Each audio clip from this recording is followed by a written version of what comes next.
Hi, everyone. I'm Sadia. I'm an entrepreneur, author, business coach, and independent stylist. I help you save your time and your money for your self-care, your family, and your business. This is a Monday session, session 4, and it's going to be a real quickie. And we are going to be talking about how hard selling doesn't work on social media. So let me save you some time in your business by not going down the route of hard selling for months or even years before you move into a better method. So what is hard selling? Hard selling is what you see in printed ads, magazines, TV advertisements, billboards on the side of the road, all those things. It's clearly promoting a product. It's in your face. It's obvious. Buy my product. And that happens on social media. I know you've seen a lot of it. You've probably done some of it. Me too. Don't worry. We all do. But it's just that in your face, obvious sale. And what is soft selling? So soft selling is the focus shifts from this in your face advertising tactic to building relationships, cultivating trust, and nurturing your audience. So we will talk more about that in the next couple slides. So why doesn't hard selling work? First of all, you're working against social media algorithms. So if you are just putting ads out there via graphics or photos, and they're not causing interaction or engagement, then people, if you're putting a lot of that out there, then people are actually going to be seeing your stuff less and less, because social media is going to be like, this is not valuable content. This is junk. Nobody cares about it. So, your followers are not going to see that stuff. Also, people come to social media for a different reason. I've got this cool dude relaxing here with his computer on social media, maybe after a long day at work or whatever. He's just trying to relax. He's trying to unwind. Maybe he's trying to watch some funny videos. Maybe he's trying to catch up with his friends and see what his family's up to and see some cute babies or something. So people aren't getting on social media because they have in their brain that they're going shopping.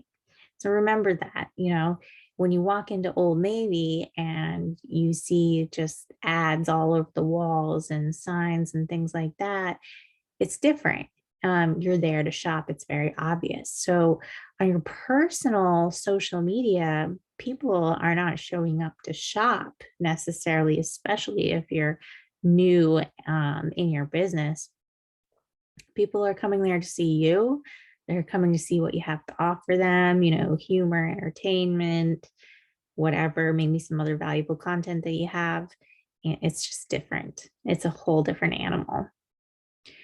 And it doesn't work because what kind of value are you offering them? They don't know. So it has to be very, very clear. Just showing a picture of your product and a price and a link is not very clear as to what that product is going to provide for them as value in their life. Why would they shop it? So making sure that you do let people know why your product is awesome. What problem are you solving? That goes into, the value piece of things a little bit. So it's not going to just work just blasting photographs and blasting graphics and things like that, advertisements that you would see, anywhere out there in the world. So here's the good stuff. What are we going to do instead? So when it comes to your social media, and we're talking about, more of the personal side of things. So you may have business pages or groups, etc., where you can do a little bit more of that hard selling sort of tactic. But when it comes to your social media in general, an 80 to 20% ratio is really good. So the majority of your content is going to be valuable content, or sharing yourself, creating connections. It's going to be more of that side of things. 20% will be your sales, so asking for that sale. With the exception of when you're running discounts or deals or specials, then that can really be, more apparent, because you want to let people know that, hey, this is happening right now. So that's okay. But when it comes to just everyday stuff, the more majority of your posts is going to be sharing other things. So if you're somebody who never goes on social media, but the only time you show up on social media is to share pictures of your products, people are not going to be responding very well to that. And if that's what you do, then you're probably seeing that reflecting in your sales. So valuable content examples, how can you help your community? What are they looking for? So knowledge is power here. Asking people what they like to see, paying attention to what people are posting, and what's getting a lot of engagement and interaction amongst the people that are your followers. Just doing some market research, you can Google it.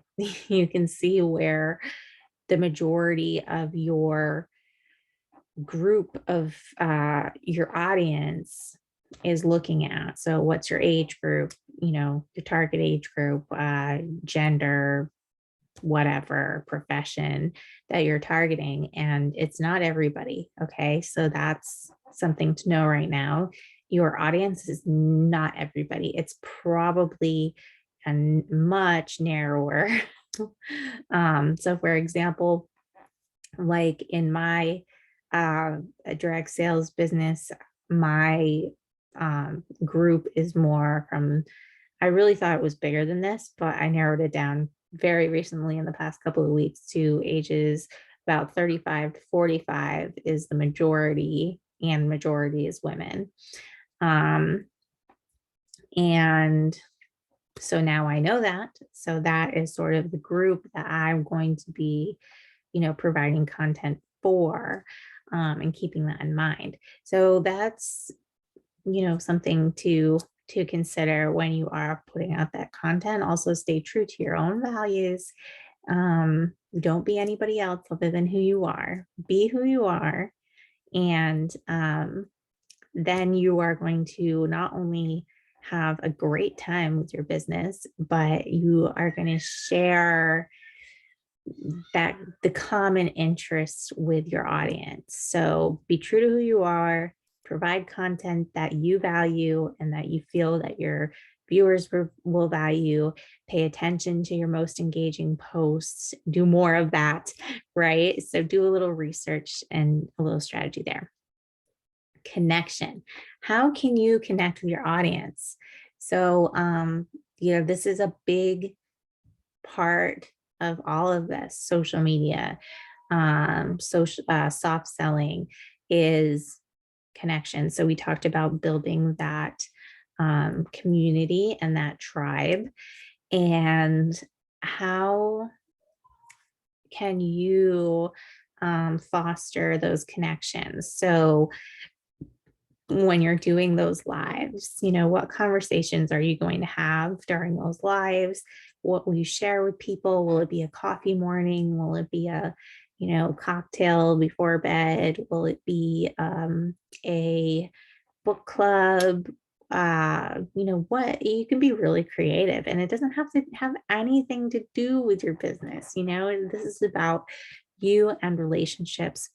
And what happens is when you do create those connections, you create trust, you build trust. So then when somebody who has been in your book club, for example, sees that you have really beautiful skin, maybe you sell a skin product or whatever, they notice on your pictures or on your lives, you have great skin, and then you pop up with your product one day, boom, that person is going to be more likely to buy that product, be interested in trying that product, be comfortable with having a conversation with you about the product, maybe asking questions, whatever.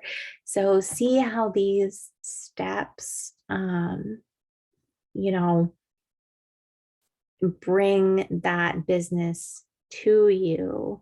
It's attracting that business to you in just a different way and a better way. So let me save you some time and help you do it the right way first. Hopefully, I really hope this video is helpful for you. If it was, please like and share with anybody that you feel that it would be helpful. And yeah, and don't worry about it if you've already been doing these things. We all do it. Okay, happy Monday, you guys. Take care.